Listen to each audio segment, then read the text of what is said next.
Yeah, Karen, I get your points.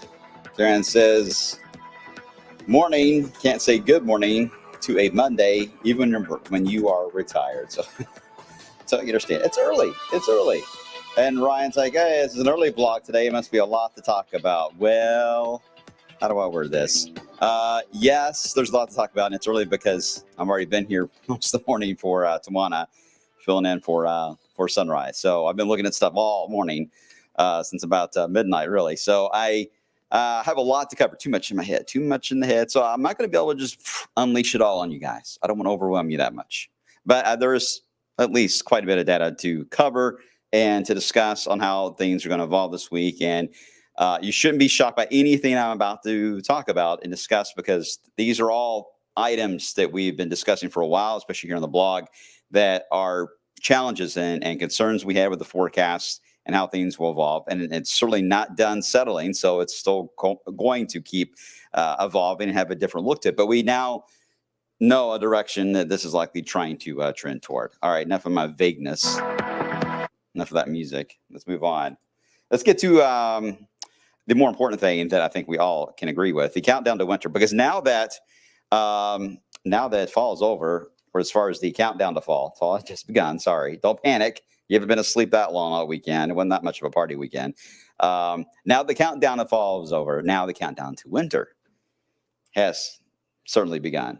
Makes sense. 89 days and counting. And don't forget, of course, the countdown to the winter forecast will be issued Halloween night. More on that into the days ahead of us. And look how hot it has been lately, but look at the ups and downs we've had on temperatures too. It's been very much a heat wave that's been in spurts as of late. So we had a little climb in the 90s, reset to the 70s, a jump to the 90s, reset to the 70s, back in the 90s, reset to the 80s. Not as cool. Back in the 90s we go. And then there's our 81 yesterday. Could this stretch right here of that 90, 93, 94 be it for the year? Well, at this point, I can say that is likely to be the case, just based on the trends. There's not much support to get. You can get warm weather, but to get hot weather, it's tough. The sun angle is getting lower and lower. So we're kind of beyond that window that it's likely to happen. So I'm not ready to go on a limb yet that 90 is over, but I think a period of more than one 90-degree day in a row, that as far as multiple days, a heat wave, that stuff is over. But a surge up to near 90, I can't take that away yet. I'm getting closer to being able to say that, but I got to do baby steps. All right, let's move on. Outside, Twin Stages still set up for what was a busy setup for Bourbon and beyond. Now everything resets and getting ready for Louder Than Life. Now, obviously, Louder Than Life has got some challenges, because it looked like for a while this pattern will be stalled enough that maybe you can fit in between the gaps perfectly to where you just get cloudy skies and temperatures in the 70s, which would be just flat out awesome. Perfect. But now we're getting influenced by what's been going on in the tropics, and now the storyline is trying to change back to a different issue for you guys. But it could easily snap back in a different direction, so I don't want to discount too much. But the goal of today is to let you guys know where we are now, as of on this Monday morning. How does the situation look? What are we concerned about? What do we think is likely to fall off as far as possibilities? What could grow as a possibility as well into the coming days? I'm going to try to explain what our thought process is and all this, because there's a lot of data and a lot of maps. And frankly, there's a lot out there, period, especially on social media. And if you haven't noticed it yet, you will notice it. It's going to be everywhere, especially today with the tropics, because I got a feeling they're going to start to put the track out on this system as early as about an hour from now. They may get the track out. And once that happens, boy, that's really going to go viral everywhere. So I'm trying to at least put your mind at ease on what we're expecting out of it before you see all that social media stuff and start to panic a bit. Okay, we'll come back around to Louder Than Life here in a second. We had a beautiful sunrise, didn't last very long. The clouds kind of, filled in the show quickly there. Now we're getting some light rain that is developing in northwest Kentucky around Evansville, all the way back into Missouri. And then you're looking at Missouri like, ooh, look at that. Well, that is impressive. Lots of steady rain here, lightning and thunder, nothing severe. But this is a good, I'd look at that. Isn't it bad? I'm getting to that point where I see a blob like that and like, ooh, that's a good time to take a nap right there. When that moves in with a little bit of a rolling thunder coming on by, And if you are in Indiana and you're like, oh, please tell me it's coming our way, congratulations. It's coming your way. In Louisville or in central Kentucky, southern Kentucky, you're thinking, oh, well, what about us? Well, this particular band is not coming toward you, but what this particular band will do is it will allow for new development, perhaps some thunderstorms to pop on the southern side of its track.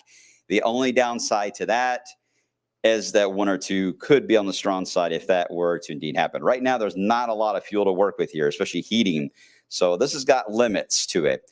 But there's quite a bit of tropical moisture certainly at play here, and the wind fields will ramp up more so tonight than today. So I don't see much happening on severe potential today. I think it's more isolated. I can't rule out a warning or two that could get issued. But the Storm Prediction Center, again, is only issue outlooks for organized severe. So you may not even get much more of an outlook from the Storm Prediction Center. But I'm just letting you guys know, yeah, one or two that can pulse up to that limit. Yes, it can happen. Otherwise, this is mainly a rain, lightning, thunder type of scenario. Hopefully, heavy enough rain to really help you guys out and put a dent in some of the drought. This is not quite the drought busting phase yet, but that may happen later this week. So this is the setup this afternoon. Again, a blob of rain and thunder moving along a front right into Indiana, very close to Louisville. Louisville's going to be right on the edge here, it looks like. We'll see how much that southern part will hold together and fill in. And for those of you across central and southern Kentucky, there is an opportunity to get new development in your area this afternoon, but that could also contain some gusty thunderstorms. That is how the afternoon looks for you guys for that particular setup. But remember, this is all part of a front that is still stretched out all the way into Texas. And what is happening, just like I always use this analogy, but it's the easiest one, it's when I was taught, is that the train tracks, right, and the locomotives. Each little train or each locomotive moving along the tracks has a surge with it of showers and some thunderstorms coming up. Wait a minute, hold on, I got the spammer. I haven't had one of those in a while. All right, you know what? And I don't think I can block them. Oh, they're getting so smart. Anyway, don't click on anything that you see that is a click or a link anywhere. Please. I don't want anybody to have a bad day. All right. Don't click on any link stuff unless you see it from us, but from anywhere else to do it. Okay. So anyway, as I was saying and was distracted, that flow all the way back into Kansas or into Texas, the issue we've got is that this little wave, you can easily pick out too these surges and rain chances by just looking at the storyline. I mean, the radar is telling you the story. Just look at it and you can see here is the wave for this afternoon tonight that moves on by. And here's the one that'll be developing tonight while you're asleep and then moves in as we head into your Thursday. So it's really two different areas of low pressure going to be tracking. One developing here into Oklahoma and one mini low, if you will, moving in from Missouri. And they're both the locomotives that are using the train track that is stretched out in the Ohio Valley. Is everyone clear on that part of the forecast? Because that really is the storyline for the next 48 hours is about this. All about this. It has nothing to do with the tropics or anything I'm about to tell you. This is a separate issue. This is our own little ecosystem bubble here we got going of showers and storms. Now, what about the one that's behind it in Oklahoma and Texas? What about that? Well, as it moves in later tonight, I'll show you this Futurecast. It will have more of a wind field to work with. So I think we'll have more coverage of showers and storms. And tomorrow, if we get any heat in at all, it wouldn't take much to get anything tomorrow to get to severe limits and could mean an issue when it comes to showers and some thunderstorms come into play. Bryce, no, I meant Tuesday on your comment. I saw your comment there. I know there's a lot to track this week. So I'm just covering right now. I'm just explaining this afternoon through Tuesday. It involves the two lows moving along the stalled front into our area. Rainfall amounts will highly vary. Anytime you get thunderstorms involved, it skews the amounts. Areas under the storms, you can overachieve. And because they are thunderstorms, they actually are stingy. They tend to pull in those weaker showers that are around them. They pull them into their side. So that steals away moisture from another county that you could have gotten a downpour out of. So there's good and bad when you get clusters of thunderstorms. Good in the sense, again, if you get hit by one, you can get some decent rain, but it does cut down on everybody getting something. A lighter rain, a general rain can scatter out more. It's not as stingy. It stretches its legs more, and it's a good soaking rain. Those are the ones we like. It's we'll have a mix of some of that probably with the one coming out of Illinois today, but the one tomorrow is going to be very much like convective showers and thunderstorms off and on. Okay, so that's the setup in the next 48 hours. Let me get into the severe side of things, and then I'll get into the other part of this that everyone's, I think, waiting on, it seems like. Here's your severe risk today, kind of an arc, but kidney bean, lima bean, green bean, I don't know.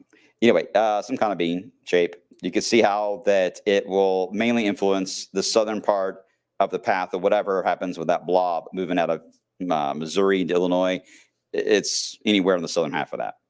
Is where you're heating at, and that's where if you run into any isolated storms today, that's where they'll be. Now tomorrow, it's a very different kind of kidney bean that comes in a plane. It's maybe more of a liver bean. I don't know. And the reason why is a different shape is this is a little more of a stout, organized, low pressure. So this, if I had to draw the lovely old American flag with the box on it that I used to always do, the stripes on it, and I always tell you that the area to watch for severe weather is going to be in the American or the stars of the American flag. This is your warm sector, right? You guys remember that analogy? I hope you do. If not, then sound really weird right now to you all. But either way, this is the area to watch, and there could be some changes in these outlooks tomorrow if we get enough heating involved, because we will have an active morning. And if we're active in the morning, that will cut down on the severe risk. And therefore, that would allow areas more in the east, more prime for severe. We'll see what happens with the Storm Prediction Center on that. Because again, if we're active in the morning and there's not a good chance we're going to get some sun for the midday hours to power things back up for an afternoon round, then they may end up drawing, let me get rid of my pen. They may end up drawing a slight risk, looks something like that, into East Kentucky and West Virginia. That wouldn't surprise me. But either way, not a huge deal on the severe side, but tomorrow is going to be an active day. It's going to be an active day with off and on showers and storms, and hopefully some beneficial rain. All right, so that is how that looks in the outlooks. Let's get into your Futurecast hour by hour. Here we go. This just updated, so I'm looking at this for the first time like you all are. What was that, Kathy? Pickle shaped. All right, I can go with pickle shape. We can do that.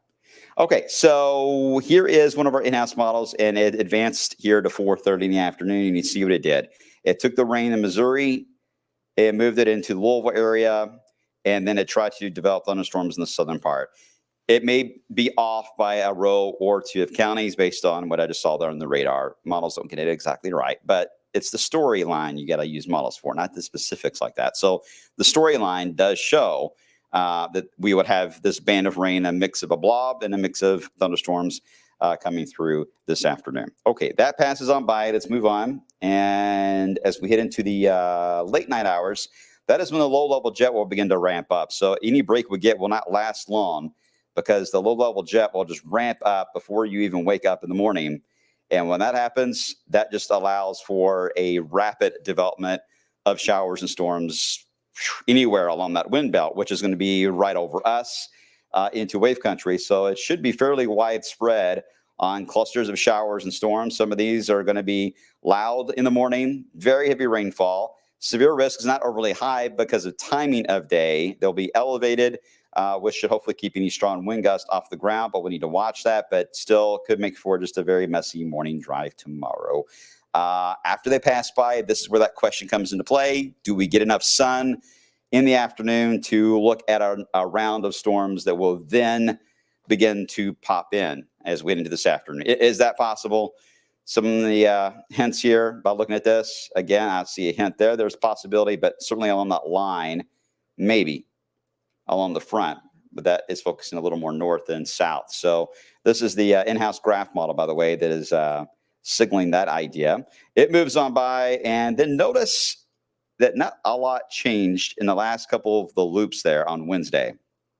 And the reason for that is that nothing is going to really change once we get past Tuesday. Once we get the low pressure to kick in the showers and thunderstorms, the front itself is stalled over the area. Another low forms along it. And this is where things get really weird because now we will be looking at the tropics. At this point on Wednesday, we should have a tropical system, if not a hurricane, into the Gulf of Mexico.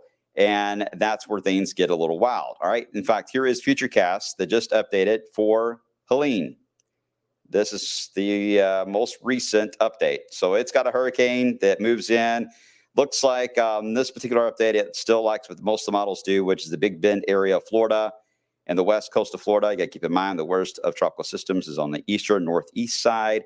So if this is right, we'll see what happens when the Hurricane Center puts out their statement, which should be within the hour. Then this, again, would be tracking into the southeast corner of the country, Florida being perhaps a target for that. But here's the issue. With it doing that, with it taking that track to the north into the east, here it is right now, by the way, hasn't even fully formed yet. It's just south of Jamaica. But all the modeling now is on board with this, developing as we head into the Yucatan Peninsula and the tip of Cuba as we head into the next 48 hours. Once it tries to make that northeast turn into Florida or Louisiana or anywhere in the Gulf Coast area, that northeast turn, remember the traffic jam. The Atlantic is closed.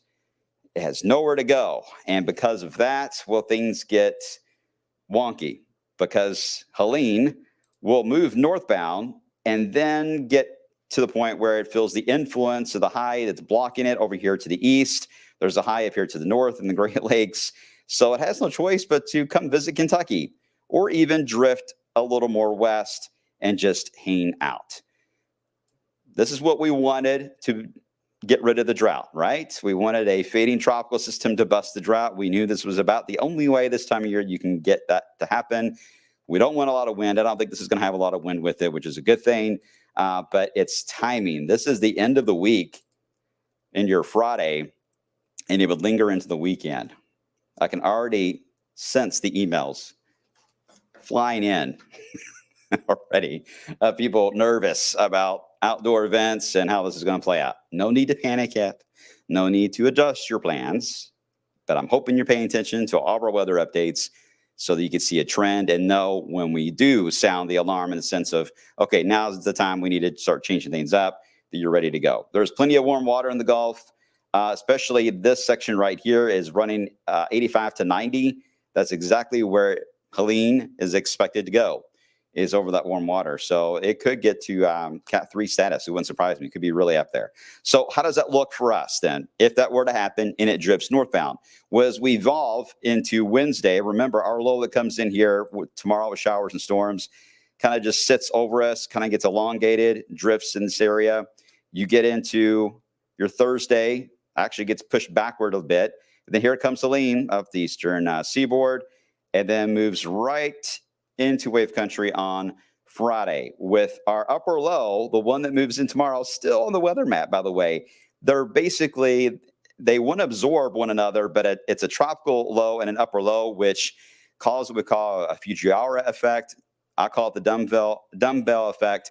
And basically, they're just going to chase each other like a cat and mouse because there's nothing going on to move them out of the way for at least a few days. So they just kind of go in a circle, and that will just keep happening through the weekend. They'll just keep chasing round and around. Now, it won't rain the whole time in that scenario, but it will keep us cloudy, and it will keep the chance of rain in the forecast as they fight it out. And there's still a chance that Helene may stay a little more east. Can't really go north. That's going to be hard to do. So Helene's going to have to go a little more east, and then we'll have to go straight east from that point on. It'll have to either stall and sit there into the Florida Panhandle, or it'll have to go far west into Texas and stay there for a while before it has a chance to maybe then come back north. There's just not a path for Helene to go very far north is what I'm saying. So there is definitely a big risk on some kind of a stalling that happens with this system. If it can get trapped into our area, it may get trapped for a few days. This could be, I'm not going to get into rain totals right now, this scenario, because we need to figure out what it's going to do. And then we'll get into the details of wind and rainfall amounts. We're just not there yet. All right. What questions can I answer? Because I feel like that was a lot. Let's see. Jarrett, all threats on the table for Tuesday's severe risks were in the stars, the American flag. You pay such good attention. Thank you, Jared. Tornado wasn't listed on Believe, low-end tornado risk for tomorrow, but yes, anytime you were in that spot of a low pressure like that on that quadrant, you have to be prepared for that potential. It's usually not a high threat, but it's a natural threat that would happen anyway. I think the issue really is, will the sun come back out and allow for severe weather to happen at all around the spin of the low, and that is highly questionable. Anytime we've got rain in the morning like that, that is pretty widespread, and we're running short on daylight, right? That's been cutting down on us. So we're not in the summer season anymore to gain some hours on that. So the window, it has narrowed tremendously for this season for recovery. So I just don't know yet. We got to get into tomorrow to know, but you've got a good eye. Thank you for asking that. Appreciate it. Bryce, could this develop into flooding? Yes, absolutely could. That would be our luck. We go from one storyline of another, from severe drought to flooding across Kentucky or Indiana. That is possible.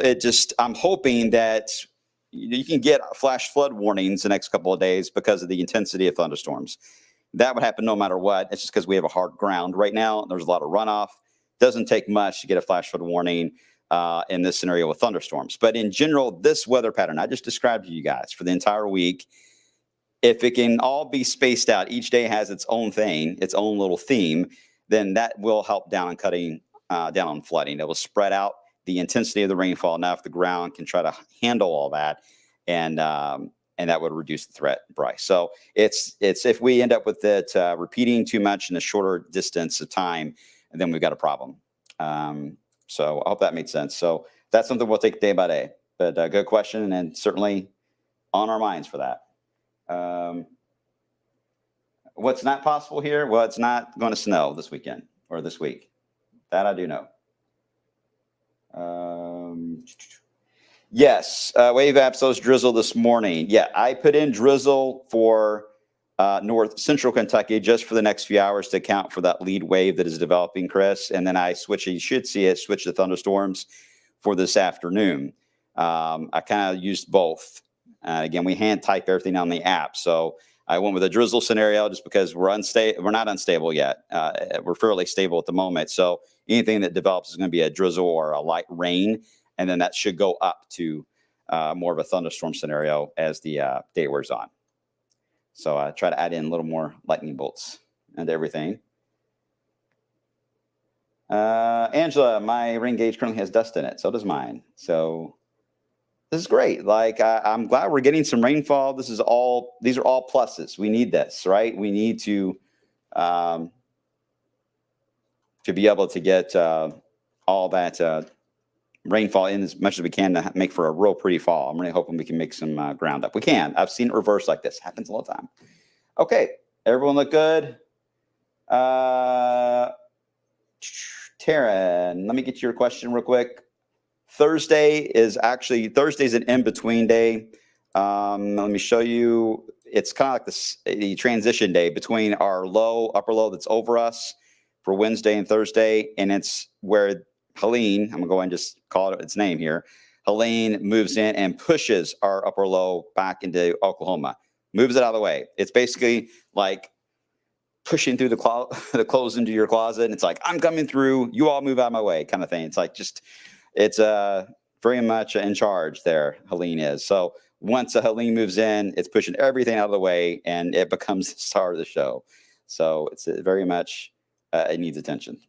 Okay.